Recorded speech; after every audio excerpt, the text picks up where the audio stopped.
दोस्तों आज के वीडियो में हम जानेंगे कि भारत का प्रधानमंत्री कैसे चुना जाता है। दोस्तों जब हमारे देश में लोकसभा चुनाव होता है तो लोकसभा का जो बहुमत दल का जो नेता होता है वो राष्ट्रपति के द्वारा संविधान के अनुच्छेद 75 के अनुसार से प्रधानमंत्री नियुक्त किया जाता है। और दोस्तों संविधान का अनुच्छेद 75 के अनुसार से ही प्रधानमंत्री के सलाह पर अन्य मंत्रियों की नियुक्ति की जाती है।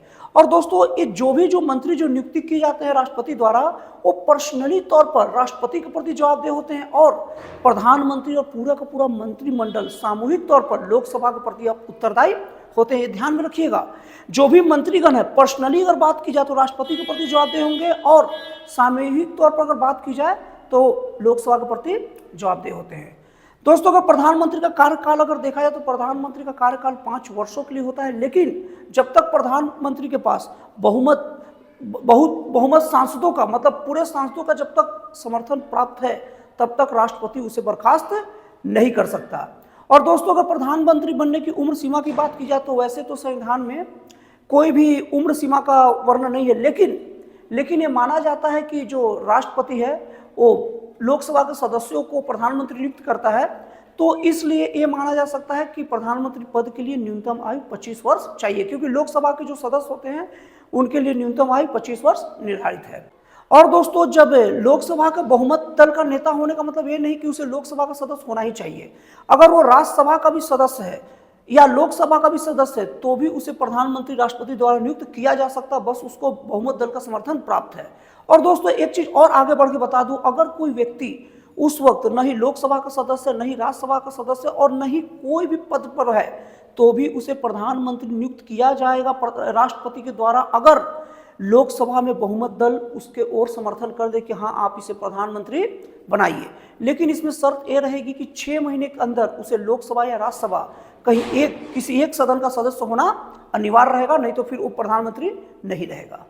और दोस्तों ऐसे प्रधानमंत्री जो राज्यसभा से प्रधानमंत्री बने उनमें से सबसे पहला नाम आता है इंदिरा गांधी का, जो 1966 में वो राज्यसभा के सदस्य थी लेकिन उसके बाद वो प्रधानमंत्री बनी। उसके बाद दोस्तों देवी गौड़ा का स्थान आता है जो 1996 में राज्यसभा का सदस्य थे, वहां से प्रधानमंत्री बने। और उसके बाद दोस्तों जस्ट नरेंद्र मोदी के पहले जो प्रधानमंत्री थे मनमोहन सिंह, वो भी 2004 में राज्यसभा के ही सदस्य थे और जिन्हें प्रधानमंत्री बनाया गया।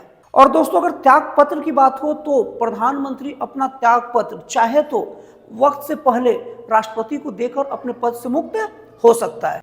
दोस्तों अगर प्रधानमंत्री के काम क्या होते हैं, प्रधानमंत्री के कर्तव्य क्या होते हैं, उसकी बात करें तो संविधान के अनुच्छेद 78 में यह बात कहा गया है कि प्रधानमंत्री संघ की ओर से जो भी काम करेगा उसका लेखा जोखा राष्ट्रपति को देगा। और दोस्तों कोई ऐसे नियम या कोई ऐसे विवाद उत्पन्न हो जाए, कोई नियम या विधि बनाने में उत्पन्न हो रहा हो तो उसकी जानकारी भी राष्ट्रपति को प्रधानमंत्री देगा।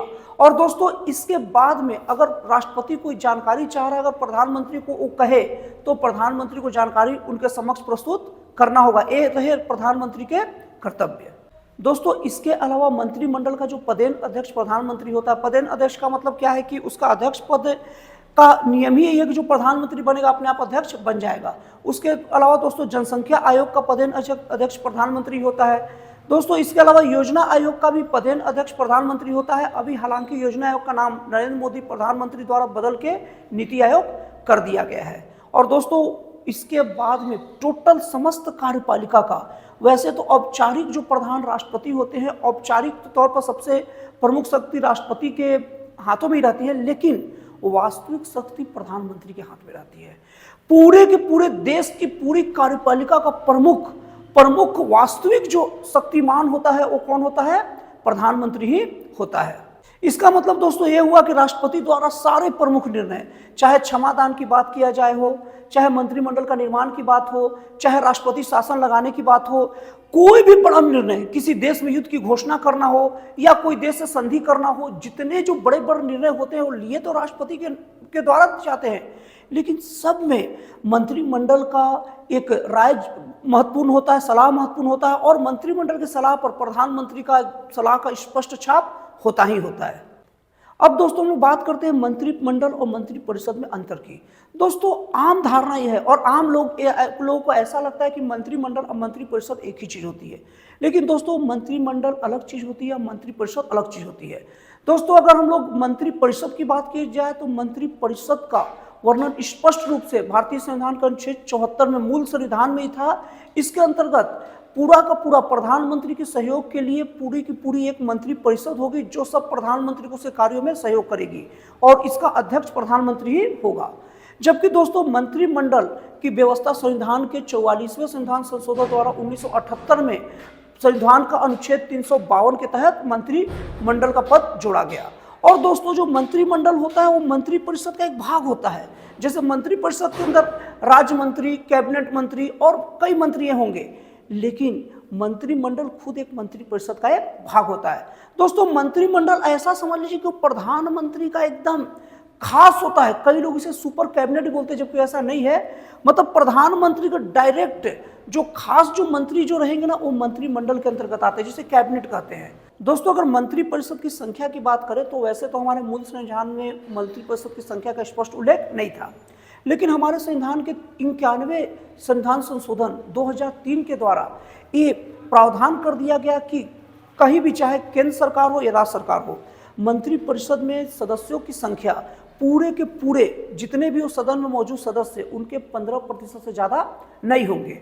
और दोस्तों इसके तहत जो छोटे राज्य जैसे सिक्किम हो गए, मिजोरम हो गए, जहाँ मंत्री मतलब विधानसभा के सदस्यों की संख्या ही 32 से 40 है, वहाँ 12 तक अपवाद स्वरूप मंत्री परिषद बनाने का छूट दिया गया है।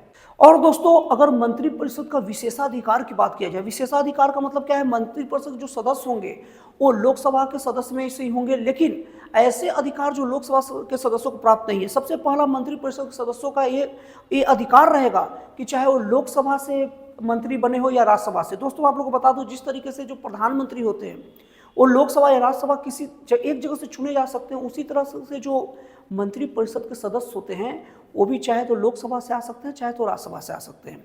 तो मतलब अगर कोई मंत्री परिषद में कोई शामिल सदस्य हो गया तो लोकसभा की कार्रवाई में भी भाग ले सकता है और राज्यसभा की कार्रवाई में भी भाग ले सकता है।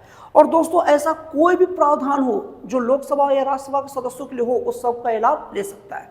और दोस्तों लोकसभा और राज्यसभा का जब संयुक्त अधिवेशन अगर हो तो उसमें मंत्री परिषद का सदस्य भाग ले सकते हैं। और दोस्तों आप लोग को एक बात बता दूं, अगर प्रधानमंत्री इस्तीफा देता है किसी भी सत्र में तो मंत्री परिषद के सदस्यों का इस्तीफा स्वतः हो जाता है और विघटन अपने आप हो जाता है। उसके बाद अब नए जो प्रधानमंत्री बनेंगे वही तय करेंगे कि मंत्री कौन होगा और वो राष्ट्रपति को सलाह देंगे, उसके हिसाब से फिर नए मंत्रियों की नियुक्ति होगी। दोस्तों कभी कभार कोई विशेष परिस्थिति आ जाता है जिसका काम कोई सदस्यों को मिलकर करना रहता है, कुछ खास सदस्यों को, तो उस समय प्रधानमंत्री द्वारा कैबिनेट समितियों को नियुक्त किया जाता है जिसका प्रमुख प्रधानमंत्री होता है। इसमें मुख्यतः 3 से 4 सदस्य होते हैं और इसका जो गठन होता है वो अल्प समय के लिए होता है और प्रधानमंत्री तय करते हैं कि कब इसको गठन करना, कब इसको हटाना है। और दोस्तों इसका वर्णन मूल संविधान में नहीं है, एक गैर संवैधानिक संस्था है। दोस्तों अब बात करते हैं कैबिनेट सचिवालय की। दोस्तों कैबिनेट सचिवालय प्रधानमंत्री के अंतर्गत सचिवालय होता है जिसका जो प्रशासनिक प्रमुख कैबिनेट सचिव होता है, जो लोक सेवा विभाग का पदेन अध्यक्ष भी होता है। दोस्तों इस तरीके से देखा जाए तो प्रधानमंत्री की नियुक्ति, प्रधानमंत्री का कार्यकाल, प्रधानमंत्री का त्याग पत्र, इस सब चीज का हम लोग संक्षिप्त वर्णन इस वीडियो में किए हैं। तो दोस्तों वीडियो अगर अच्छा लगा तो प्लीज एक बार कमेंट करके बताइएगा। तो दोस्तों फिर मिलते हैं अगले वीडियो में एक जन कल्याणकारी और एक राष्ट्रवाद से प्रेरित नए विचारों के साथ।